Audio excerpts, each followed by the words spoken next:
Sa maliit na bayan ng Marietta, Texas, kung saan alam ng bawat isa ang pangalan ng aso ng kapitbahay nila, madaling mapansin kapag may kakaibang nangyayari. Sa gilid ng bayan, may isang maliit na simbahan na gawa sa lumang kahoy na puti ang pintura, at sa pulpito nito tuwing linggo, nakatayo si Pastor Elijah Carter, matangkad, balingkinitan, at may boses na kayang palayasin ang antok kahit sa pinakamahabang umaga. Bago tayo magsimula, i-like mo na at mag-subscribe dahil may mga bagay dito na kailangan mong malaman bago pa ang iba. Mga kapatid, sigaw niya minsan, habang inuugoy ang lumang Biblia na parang espada, walang kaligtasan sa kahoy o bato. Si Jesus lamang ang daan. Malakas ang bawat salita, tumatama sa hangin tulad ng hampas ng hangin sa desyertong lupa. Sa harap ng kanyang kongregasyon, mga pamilya na halos lahat ay Baptist, karamihan konserbatibo, may mga ulo na tumatango, may mga mata na nagliliwanag sa kasiguraduhan. Pero may ilan ding hindi sumasang-ayon, tahimik lang, nagbubulong sa kanilang sarili, pero hindi ba't pareho lang tayong nananalangin? Sa kabilang dulo ng bayan, sa gitna ng plaza, nakatayo ang isang maliit na rebulto ng Birheng Maria, kilala ng mga matatanda bilang Nuestra Senora de Guadalupe. Gawa sa lumang sedro, may mga kamay na nakatiklop sa panalangin, ang mga mata ay tila nakayuko sa sinumang lumalapit. Hindi ito marangya, pero para sa mga Mexican-American na pamilyang matagal nang naninirahan sa Marietta, isa itong paalala ng tahanan at ng mga dasal na dinadala ng kanilang mga lola at ina. Para kay Elijah, ito'y isang tahimik pero malinaw na hamon. Isang hapon, pauwi mula sa simbahan, dumaan siya roon kasama ang kanyang 8 taong gulang na anak na si Abigail.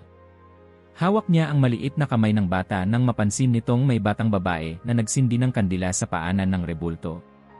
"Daddy," mahinang tanong ni Abigail, "mabait po ba siya?" Tumigil si Elijah, tumingin saglit, saka umiling. "Anak, hindi siya nakakarinig. Kahoy lang yan." Natahimik si Abigail, pero bago sila tuluyang lumayo, tumingin pa rin ito pabalik. Kinagabihan, habang naghahapunan, binanggit ni Lisa, asawa ni Elijah, ang nakita niya sa bayan. "Nakilala ko si Elre Delgado kanina sa kainan. Nag-aayos siya ng mga bulaklak sa rebulto." Napatigil si Elijah sa pagkain. "Pamahiin lang yon, Lisa. Hindi tayo dapat dumalo sa ganon." Umismid si Lisa, pero hindi na nagsalita.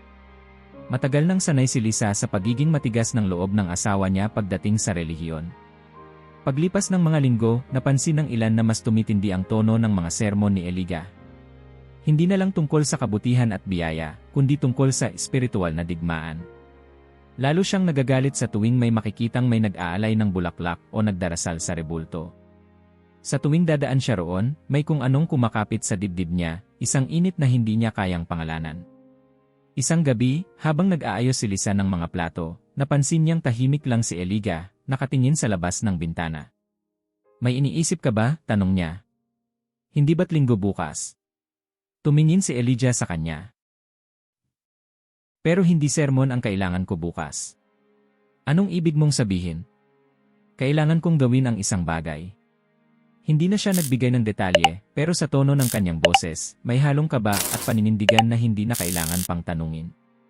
At kahit hindi pa niya sinasabi, may kutob si Lisa na ang iisang bagay na yon ay may kinalaman sa rebulto na matagal nang nasa gitna ng bayan. Kinabukasan, maliwanag ang araw, puno ng mga tao ang plaza, mga pamilya, mga bata, mga matatanda. Sa kabila ng tawanan at ingay ng mga huni ng ibon, tahimik na naglakad si Elijah, dala ang isang bag na itim. Hindi niya binati ang sinuman, hindi tumigil, hindi ngumiti. Ang mga hakbang niya, matatag, parang may pupuntahan na walang pwedeng pumigil. At sa bawat metro na nilalakad niya, mas lumilinaw sa isip niya kung ano ang susunod na mangyayari. Mainit ang araw, malinaw ang kalangitan, at ang hangin sa bayan ng Marietta ay puno ng mga tunog ng isang tipikal na linggo. May mga batang naglalaro ng habulan sa damuhan ng plaza, may mga mag-asawang naglalakad ng dahan-dahan habang nag-uusap tungkol sa hapunan, at ang mga matatanda ay nakaupo sa mga bangko. Pinapanood ang lahat na parabang wala ng ibang mas mahalagang gawin. Sa dulong bahagi ng plaza, tahimik na nakatayo ang rebulto ng Birheng Maria, tila walang kamalay-malay sa kung ano ang paparating. Lumabas si Elijah mula sa kalye, diretso ang tingin, dala ang kanyang itim na bag na nakasabit sa balikat. Hindi siya bumati sa mga kumaway, hindi siya tumigil kahit may tumawag sa kanya. Hindi iyon ang araw para sa maliliit na usapan. Ang bawat hakbang niya ay may tunog na parang tanging siya lang ang nakakarinig, mabigat, pantay, at hindi mababago. Nang makarating siya sa gitna ng plaza, natanaw siya ni Mateo, isang nagtitinda ng inihaw na mais na galing pa sa El Paso. "Pastor," sigaw nito, nakangiti. "Bakit ka nandito? Hindi ba't wala kang sermon ngayon?" Ngunit hindi siya sinagot ni Elijah. Sa halip, inilapag niya ang bag sa paanan ng pedestal, hinila ang zipper, at dahan-dahang inilabas ang isang martilyo na kumikislap sa sikat ng araw. Natahimik ang ilang tao na nakakita sa kanya. Isang batang babae na naglalaro ng lobo ay tumigil, itinuro siya sa kanyang ina.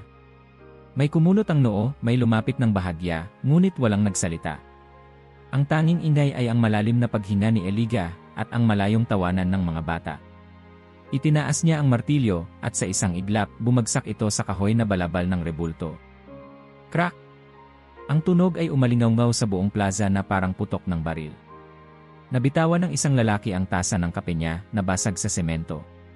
Ang unang bitak sa rebulto ay lumitaw, manipis ngunit malinaw, tumatakbo mula sa laylayan ng manta pataas sa tupi ng damit. "Pastor! Ano nang ginagawa mo?" sigaw ni Mateo, ngunit wala siyang marinig o baka pinili niyang huwag pakinggan. Muling bumagsak ang martilyo. Crack! Lumipad ang mga piraso ng kahoy, at ang mukha ng birhen, tahimik at maamo kanina, ay tila napupuno ng mga sugat. Lumapit ang isang babae, luhaan, hawak ang maliit na bouquet ng daisies. "Mangyaring, Pastor, huwag. Ang rebultong ito ay narito simula pa noong kasal ng lola ko." Ngunit hindi siya tumigil. "Huwag kayong luluhod sa mga idolo." Ibagsak sila, sigaw niya, boses na puno ng galit at apoy na tila bumabalot sa kanya. Isang bata, hindi pa 10 taong gulang, ay nakatayo sa gilid, hawak ang kamay ng kanyang ama. Nang bumagsak ang huling hampas, ang ulo ng rebulto ay tuluyang humiwalay sa katawan, gumulong sa lupa, at tumigil sa mismong paanan ng batang iyon. Walang salita ang lumabas sa bibig ng bata, nakatitig lang siya sa kahoy na mukha, para bang nakakita siya ng isang bagay na hindi na mababalik. Ang paligid ay puno ng katahimikan na mas mabigat kaysa sa anumang sermon. Wala ni isang pulis na tumakbo, walang nag-udyok ng away. Ang mga tao ay nanatiling nakatayo, nanonood, ang kanilang mga mukha puno ng hindi lamang galit kundi isang uri ng pagkadurog na mas masakit kaysa sugat. Ibinagsak ni Elijah ang martilyo sa lupa na may tunog na bakal laban sa semento. Tumingin siya sa paligid, marahil umaasa sa mga tango ng pagsang-ayon, sa mga mata ng mga kapanalig. Ngunit ang tanging nakita niya ay mga mata ng mga taong minsang humanga sa kanya, ngayon ay puno ng panghihinayang at pagkabigo. Sa gilid ng plaza, isang matandang lalaking may kulay abo na buhok ang tumayo, nag-antanda, at bumulong ng panalangin sa wikang Espanyol. Malapit sa kanya, isang ina ang yumakap sa kanyang sanggol at nagsabi ng mga salitang parang bulong pero malinaw para kay Elijah, "Hindi mo lang sinira ang kahoy. Sinira mo ang pag-asa namin." Bumaba si Elijah mula sa pedestal, iniwan ang mga piraso ng rebulto na nakakalat sa semento. Hindi niya tinignan ang mga taong nakapalibot at hindi rin siya tinignan ng mga ito sa parehong paraan tulad ng dati. Habang lumalakad siya palayo, naramdaman niya ang bigat ng araw sa kanyang batok, ngunit mas mabigat ang bigat ng katahimikan na bumabalot sa kanya. At sa bawat hakbang, alam niyang hindi pa tapos ang lahat, ang bagyo ay magsisimula pa lamang. Lunes ng umaga. Malamig ang simoy ng hangin, ngunit walang gaanong gumagalaw sa kalsada. Pumunta si Elijah sa paborito niyang kainan, ang lugar kung saan halos alam na ng waitress ang order niya bago pa siya makaupo. Pagbukas niya ng pinto, tumunog ang maliit na kampanilya sa itaas, ngunit walang tumingin para bumati. Nakita niya si Mary sa likod ng counter, abala sa pagtimpla ng kape para sa isang matandang mag-asawa. Nang makita siya, saglit itong tumigil, tapos itinuro ang isang bakanteng mesa malapit sa pinto. Umupo siya, iniisip na baka may darating para kumuha ng order. 10 minuto ang lumipas, wala pa ring lumalapit. Nang tumayo siya para humingi ng refill, iniwas ni Mary ang tingin, abala sa pagpunas ng mesa na malayo sa kanya. "Mary," tawag niya, pero hindi ito lumapit. "Pasensya na, Pastor," sagot nito sa mahinang tinig, "ubos na kami ng kape." At bumalik ito sa trabaho na parang wala siyang kausap. Sa dami ng taon na kilala nila ang isa't isa, ngayon lang nangyari yon. Sa grocery, pareho ang eksena. Isang ginang nakakilala niya mula sa simbahan ang biglang humila sa anak palayo sa pasilyo nang makita siya. Hindi dahil sa takot, hindi ganon ang ekspresyon, kundi parang sinasabi ng mata nito, hindi ngayon, huwag dito. Maging ang panadero na dati naglalagay ng espesyal na pastor's loaf sa display case ay biglang tumigil, tinanggal ang karatula at hindi na binanggit. Sa bahay, mas mabigat ang katahimikan. Si Lisa, na dati sumasalubong sa kanya sa pinto tuwing uwi, ngayon ay tahimik na nagtutupi ng mga damit sa sala. Kapag naghahapunan sila, walang panalangin bago kumain. Kumain ka na ba? Minsang tanong ni Lisa, hindi tumitingin sa kanya. Dumaan ako sa Miller's, sagot niya. Walang reply, tanging pagtulak ng mga gisantes sa gilid ng plato ang ginawa ni Lisa. Si Abigail, na dati tumatakbo para yakapin siya, ngayon ay mas madalas manatili sa kwarto. Isang gabi, dumaan siya para batiin ito ng good night.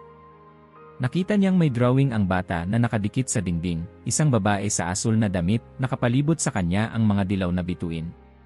Sino to? Tanong ni Elijah, pilit na magaan ang boses. Siya yung sa rebulto, Daddy. Ang bait niya, di ba? Tahimik si Elijah, hindi alam kung paano sasagutin. Hindi siya nakakarinig, anak. Kahoy lang siya, mahina niyang tugon. Yumuko si Abigail, kinuha ang krayola mula sa mesa, at walang sinabing muli. Sa simbahan, mas malinaw ang pagkawala ng suporta. Linggo ng umaga, dumating siya sa oras, nakaayos ang suit, inayos ang mikropono, binuksan ang ilaw. Walang dumating. Wala ang koro, wala ang mga diakon, wala ni isang miyembro ng kongregasyon. Ang tunog lang ng fluorescent lights at ang umuugong na bentilador ang kasama niya habang nagsimula siyang mangaral. Nagsalita siya kahit walang nakikinig, pero sa bawat salitang lumalabas sa bibig niya, mas nararamdaman niyang hindi iyon tumatama kahit sa sarili niya. Pag-uwi mula sa simbahan, mas malinaw ang katahimikan ng bayan, hindi linggo katahimikan, kundi Sean katahimikan. Sa mailbox niya, may mga sobre na ibinalik, mga ikapu na hindi tinanggap. May liham ng pagbibitiw mula sa pastor ng kabataan, nakatupi ng maayos at iniwan sa ibabaw ng mesa ng opisina. Walang pagbabanta, walang sermon mula sa iba, pero malinaw, binitiwan siya ng bayan. Isang gabi, habang nakaupo sa sala, nagtanong si Elijah kay Lisa, hindi mo ba naintindihan? Ginawa ko yun para sa katotohanan. Napatingin si Lisa, hindi galit, hindi rin nagulat, pagod lang. Hindi, mahinang sagot nito, ginawa mo yun para sa sarili mo. Bago pa siya makasagot, may narinig silang umuubo mula sa kwarto ni Abigail. Isang tuyong, paulit-ulit na ubo. Tumayo si Lisa para tingnan ang anak nila, iniwan si Elijah na nakaupo, hawak ang Biblia, pero sa unang pagkakataon, pakiramdam niya wala siyang sapat na salita para kahit sa sarili niya. At sa mga gabing sumunod, lalo pang lumalim ang katahimikan sa bahay, isang uri ng katahimikan na hindi na lamang hindi nagsasalita, kundi tila naghihintay ng isang bagay na mas masakit kaysa galit. Mula sa unang gabi ng ubo ni Abigail, inakala ni Elijah na simpleng sipon lang ito. Bata pa, sabi niya sa sarili, mabilis din mawawala. Ngunit kinabukasan, tumaas ang lagnat. Kinabukasan pa, mas matindi, at ang uboy naging parang malalim na hatak mula sa dibdib. Sa bawat hina ng anak, may tunog na parang may hinahabol na hangin na ayaw dumating. Nagmamadaling tinawag ni Lisa ang doktor sa bayan. Dumating ito dala ang maliit na bag ng gamit, sinuri si Abigail habang nakahiga sa kama. Viral lang, siguro, sabi ng doktor, binigyan ng gamot at payo na magpahinga. Ngunit lumipas ang 3 araw, hindi bumaba ang lagnat. Sa gabi, nagiging basa ng pawis ang unan niya, at kahit anong palit ng kumot, nalalamig ang mga kamay at paa. Sa bawat oras na nakaupo si Lisa sa tabi ng kama, may hawak siyang basang bimpo para sa noo ng bata, paulit-ulit na pinupunasan. Si Elijah naman, nakatayo sa may pinto, hawak ang Biblia, pero hindi nagbabasa. Pinagmamasdan lang niya, parang bantay na hindi alam kung paano sumalakay sa kaaway. Elijah, bulong ni Lisa minsang madaling araw, kailangan na natin siyang dalhin sa ospital. Tumango lang siya. Sa ospital sa bayan, sumailalim si Abigail sa pagsusuri, dugo, x-ray, lahat ng inaalok ng maliit na pasilidad. Wala raw makitang malinaw na sanhi. Binibigyan siya ng mas malalakas na gamot, pero wala pa ring pagbabago. Sa bawat araw na lumilipas, unti-unting nauupos ang lakas ni Lisa. May mga gabing nakakatulog siyang nakaupo sa gilid ng kama, hawak ang kamay ng anak. Isang hating gabi, habang mag-isa si Elijah sa sala, narinig niya ang boses ni Abigail mula sa kwarto, mahina pero malinaw. Gusto ko siyang makita yung babaeng nakaasul. Natigilan si Elijah. Tumayo siya, pumasok sa kwarto, at nakita si Lisa nagising, nakatingin sa kanya. Sino raw, tanong niya, halos pabulong. Sabi niya, yung babaeng nakaasul. Hindi mo ba alam kung sino? Tumitig si Lisa sa kanya, may ibig sabihin ang tingin, pero hindi niya binanggit ang salitang rebulto. Hindi na niya kailangang sabihin. Kinabukasan, habang papalit-palit si Lisa sa pagbantay, sinubukan ni Elijah kausapin ang anak. Anak, mahina niyang sabi, nakaupo sa gilid ng kama, sino ba yung sinasabi mong babae? Imbis na sumagot agad, ngumiti si Abigail, mahinang-mahina. Mabango siya, Daddy. Amoy bulaklak. Sabi niya, huwag akong matakot. Kilala mo ba siya? Tanong ni Elijah. Tumango si Abigail. Nakita mo na rin siya. At muling pumikit. Hindi na nakatulog si Elijah noong gabing iyon. Nakaupo siya sa sala, nakatitig sa dilim, iniisip kung anong ibig sabihin ng mga sinabi ng anak. May sumisingit na imahe sa kanyang isip, ang mukha ng rebulto, ang mga bituin sa manta, at ang katahimikang naramdaman niya noon sa gitna ng plaza, bago niya ito wasakin. At habang lumalalim ang gabi, mas malinaw sa kanya na may dumarating na hindi niya alam kung haharapin niya bilang pastor, bilang ama, o bilang taong matagal nang hindi marunong magpakumbaba. 3 gabi nang halos walang tulog si Elijah. Ang bawat kaluskos mula sa kwarto ni Abigail ay parang kampana ng alarma sa kanyang dibdib. Ang bawat mahina at pilit na hinga ng anak ay parang hampas sa pader ng kanyang loob na unti-unting gumuguho. Gabing iyon, nakaupo siya sa sofa, suot pa rin ang kanyang Sunday shirt, ang mga buttons maluwag, at ang Biblia ay nakapatong sa kanyang kandungan. Wala siyang balak pumikit, ngunit ang pagod ay dumapo sa kanya na parang mabigat na kumot, at bago niya namalayan, bumagsak ang kanyang ulo sa gilid ng unan.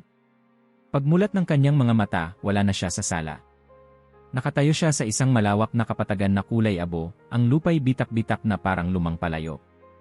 Walang hangin, ngunit may marahang ugong sa paligid, tulad ng isang hayop na nasugatan na humihinga ng mabigat. Sa malayo, may mga punong hubad, ang mga sangay parang mga kamay na nakaunat sa langit na walang liwanag. Abigail, sigaw niya, boses na gumuguhit sa katahimikan. Wala.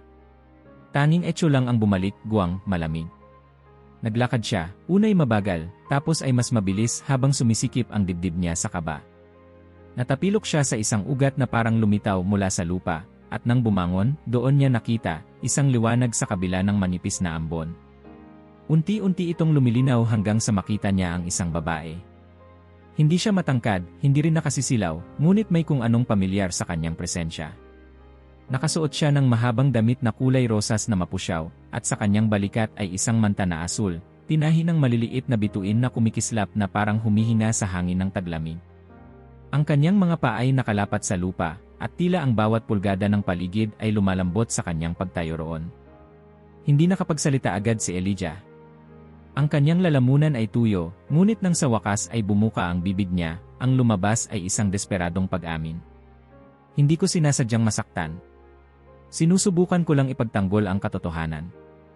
Ngunit hindi siya sumagot. Tinignan lang siya ng mga mata niyang malalim at maamo, at sa katahimikan, naramdaman niyang naririnig nito, hindi lang ang kanyang mga salita, kundi pati ang mga salitang hindi niya nasabi. Lumapit siya ng isang hakbang, ngunit huminto ng bahagyang iunat ng babae ang kamay niya, bukas ang palad, na parang inaanyayahan siyang tumingin. Sa paanan nito, nakakalat sa alabok ang mga piraso ng rebulto, ang parehong kahoy na kanyang binasag. Ang ulo, ang mga nakatiklop na kamay, ang mga bituin mula sa manta, lahat natatakpan ng alikabok. Lumuhod si Elijah, nanginginig ang mga kamay habang dinadampot ang isang bituin na dating kumikislap sa araw. Pinagtatanggol ko si Jesus, bulong niya, halos hindi marinig. Akala ko tama ang ginagawa ko. Sa wakas, nagsalita ang babae. Ang boses niya ay mahina, walang etyo, walang bigat ng galit, ngunit puno ng isang bagay na mas malalim, pagkahabag. Hinihintay ka ng anak ko, wika niya, pero bago ka bumalik sa kanya, kailangan mong maunawaan ang puso ng isang ina. Hindi niya alam kung paano sasagutin yon. Ang mga salita ay tila lumusot sa kanya at nag-ugat sa pinakailalim ng kanyang pagkatao. Ngunit bago pa siya makapagtanong, unti-unting naglaho ang liwanag, ang kapatagan, at maging ang kanyang tinig. Naramdaman niya ang mabilis na pagbabalik ng bigat ng katawan at ang malamig na pawis sa kanyang noo. Nagising siyang hingal na hingal, parang isang taong iniligtas mula sa ilalim ng tubig. Tumama ang kanyang tingin sa orasan sa dingding, 3 oras 3 minuto ng madaling araw. Tumayo siya, nanginginig pa ang tuhod, at dahan-dahang naglakad papunta sa kwarto ni Abigail. Pagbukas niya ng pinto, sinalubong siya ng amoy ng eucalyptus mula sa humidifier. Nakahiga ang kanyang anak, at sa unang pagkakataon sa mga araw, maayos ang kanyang paghinga. Wala na ang maputlang kulay sa pisngi nito, may bahagyang pamumula na. Si Lisa, nakaupo sa tabi ng kama, ay tumingin sa kanya. "She hasn't stirred in hours," bulong nito. Tumango si Elijah, halos basag ang boses. "Nakita ko siya," sabi niya. Hindi na tinanong ni Lisa kung sino. Hindi na kailangan. Mataas ang araw nang sa wakas ay lumabas si Elijah ng bahay pagkatapos ng maraming araw na halos hindi umaalis sa tabi ni Abigail. Mainit ang hangin pero hindi nakakapaso gaya ng dati, may bahagyang lamig na parang paalala na papalapit na ang taglagas. Nasa bulsa niya ang listahan ng bibilhin, mga electrolyte packs, at ilang prutas na nais ni Lisa para sa anak. Mabilis lang dapat, sabi niya sa sarili. Diretso sa botika, tapos uwi. Pabalik na siya, dumaan sa gilid ng plaza. Hindi niya intensyon tumingin pero parang may humila sa kanyang paningin patungo sa kinaroroonan ng pedestal. Walang rebulto, tanging bakanting batong base at ilang bulaklak na malapit ng malanta. Doon, nakaupo sa isang bangko sa tabi, si Elre Delgado, matandang babae, maliit ang pangangatawan, nakasuot ng kupas na bestida na may floral print at may puting scarf sa balikat. Matagal na niyang kilala ang mukha nito mula sa malayo, isa sa mga haligi ng Katolikong komunidad, ngunit ni minsan ay hindi niya ito nakausap ng mahaba. Pastor Carter, tawag nito, malinaw pero hindi malakas. Tumigil si Elijah, iniisip kung magpapatuloy ba siya sa paglalakad. Naghintay ako, sabi ni Elres Delgado, para bang alam niya na darating talaga siya roon. Hindi ako nandito para sa sermon, dagdag pa niya, at hindi rin para magalit. Lumapit si Elijah, dahan-dahan, parang bata na nahuli sa maling gawain. Kung para saan po, kung gayon, tanong niya, halos walang kumpiyansa sa tono. Mula sa kanyang lumang leather bag, maingat na inilabas ni Elres Delgado ang isang maliit na balot ng tela na kulay asul na parang langit bago magdilim.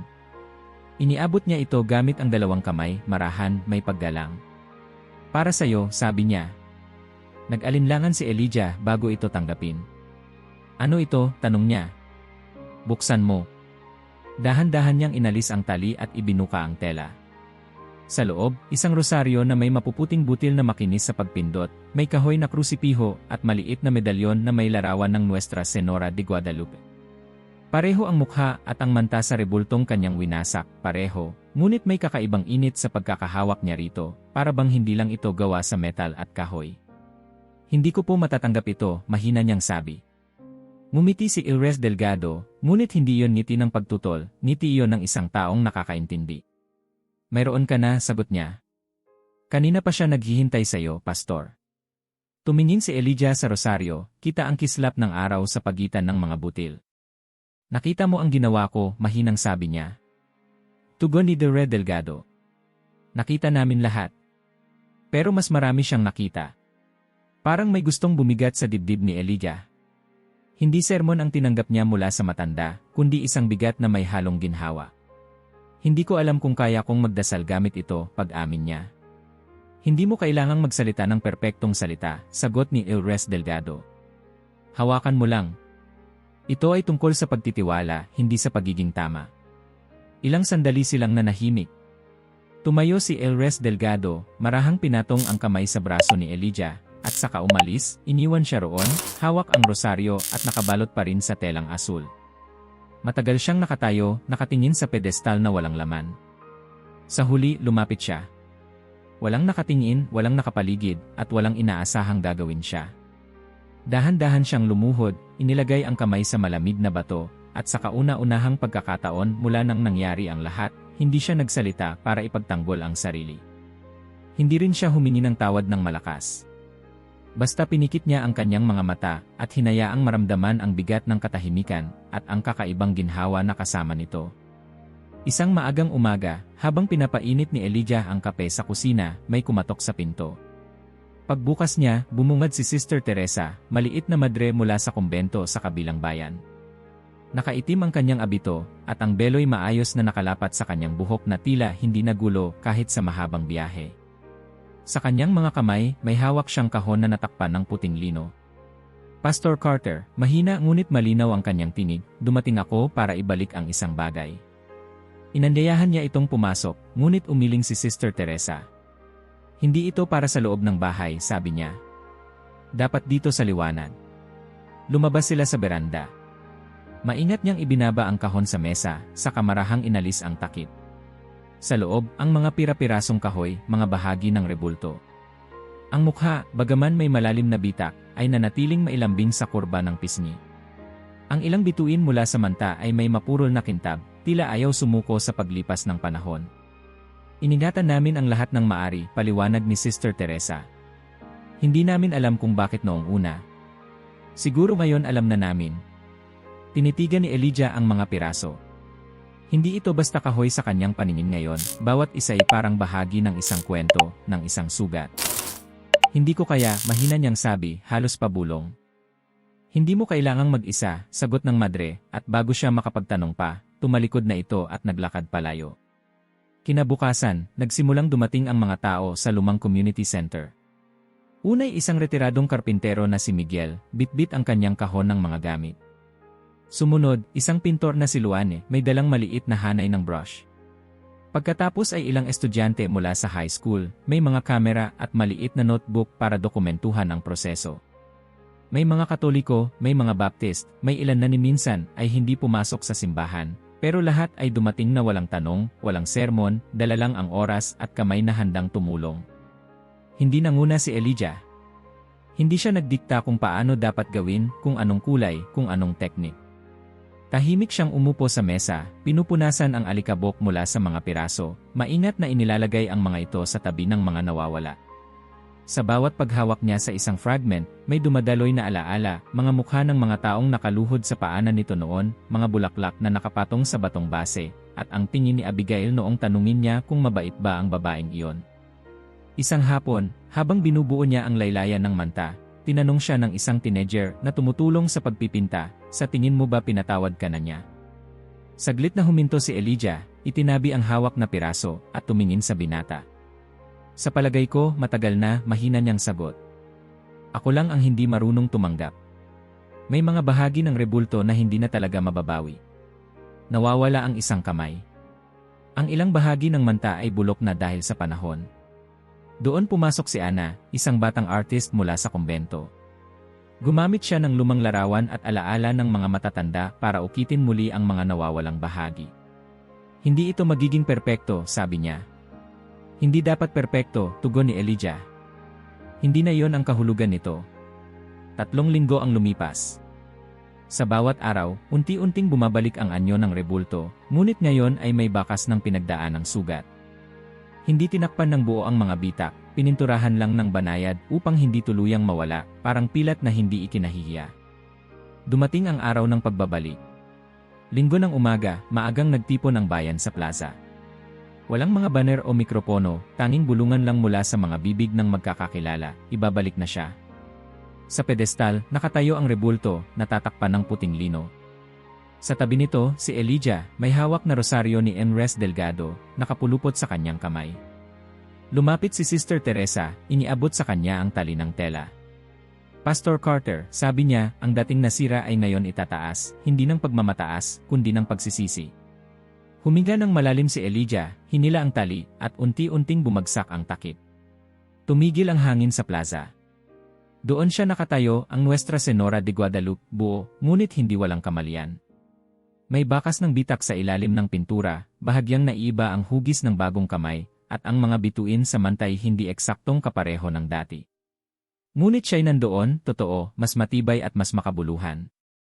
May mga luhang bumagsak sa pisngi ng ilan. May nag-antanda, may tumungo lang. Lumapit si Elijah, lumuhod sa paanan nito, walang sinabi, walang ipinagtanggol, naroon lang.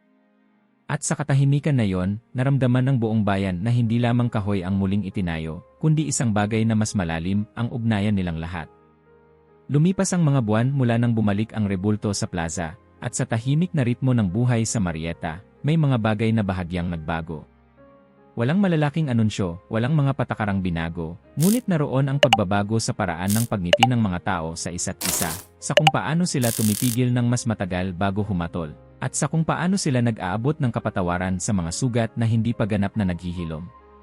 Sa pulpito ng kanyang maliit na simbahan, hindi na ganoon kalakas ang tinig ni Elijah, ngunit mas malinaw ang kanyang sinasabi. Wala nang mga galit na deklarasyon laban sa mga idolo, wala nang mahahabang talata ng pagtuligsa. Sa halip, may mga paghinto, may katahimikan sa pagitan ng mga pangungusap, at may mga salitang tumutunog na parang hinugasan ng luha at hinaplos ng awa. Minsan, sabi niya sa isang sermon, ang pinakamalakas na tinig ng Diyos ay dumarating sa anyo ng katahimikan at ng yakap na hindi natin inakala. Sa bahay, tuluyan nang bumalik ang tawanan. Si Lisa ay muling nagsisindi ng kandila tuwing gabi bago maghapunan. Minsan ay nagdarasal siya ng simpleng panalangin sa estilo ng kanyang lumang pananampalatayang Katoliko, minsan naman ay tahimik lang na nagpapasalamat. Hindi na mahalaga kung anong tradisyon, dahil para kay Elijah, bawat panalangin ay isa na ngayong pinto, hindi pader. Si Abigail ay masigla na, may kulay ang pisngi at madalas maglaro sa beranda, habang nagpipinta ng mga bituin at bulaklak. Paminsan-minsan, mababanggit niya ang babaeng nakaasul na bumibisita sa kanyang panaginip. Nakaupo siya sa tabi ko minsan, Daddy, sabi niya minsang umaga habang nag-aalmusal, at sabi niya, proud siya sa'yo. Napahinto si Elijah sa kutsaran niyang may cereal, at isang ngiti ang mabagal na bumuo sa kanyang labi. Talaga? Tanong niya. Tumango si Abigail, seryoso ang mukha. Sabi niya, buo ka na ulit. May mga pagkakataong naglalakad si Elijah sa plaza kasama ang anak, dala ang maliit na bungkos ng bulaklak para ilagay sa paanan ng rebulto. Hindi na siya lumalapit bilang pastor na may misyon na itama, kundi bilang anak na bumalik. At sa tuwing may magtatanong kung anong simbahan ang kinabibilangan niya ngayon, sagot niya, yung nakaluhod sa magkabilang tuhod, saan man iyon nakatayo. Kapag may tumatawag sa kanya para magpunta sa ospital o sa kulungan, hindi siya nagdadala ng traktado o sermon. Nakaupo lang siya sa tabi ng kama o ng bangko, nakikinig. Minsan, ikinukwento niya ang isang lalaking akala niya ay nagliligtas ng mga kaluluwa, pero pala ay gumagawa ng mga pader. Isang batang babae na nakita ang mukha ng awa bago ang kanyang ama. Isang ina na hindi sumuko sa katahimikan. At kapag tinanong kung sino siya ngayon, sagot niya ay simple, ako ang taong tinulungan niyang muling buuin. Sa mga hapon na walang masyadong tao sa plaza, umuupo siya sa lilim ng puno malapit sa rebulto. Pinagmamasdan niya ang mga bitak na hindi tinakpan ng pintura, at sa halip na ikahiya, naroon ang pasasalamat. Dahil sa mga bakas na iyon, alam niyang tunay itong bumalik mula sa pagkawasak. At sa katahimikan ng ganoong mga sandali, nararamdaman niya ang parehong presensya mula sa panaginip, hindi nakikita, ngunit tiyak na naroon. At sa kanyang puso, alam niyang iyon ang awa na bumalot sa kanya, sa kanyang pamilya, at sa kanyang bayan. Hindi na niya kailangang ipaliwanag. Sapagkat ngayon, hindi na siya ang pastor na naninindigan sa pulpito para humusga. Siya na mismo ang naging sermon. Kung naabot mo na ito, mag-iwan ng like at mag-subscribe. Kasi ang mga ganitong kwento, dapat ikaw ang unang makakaalam.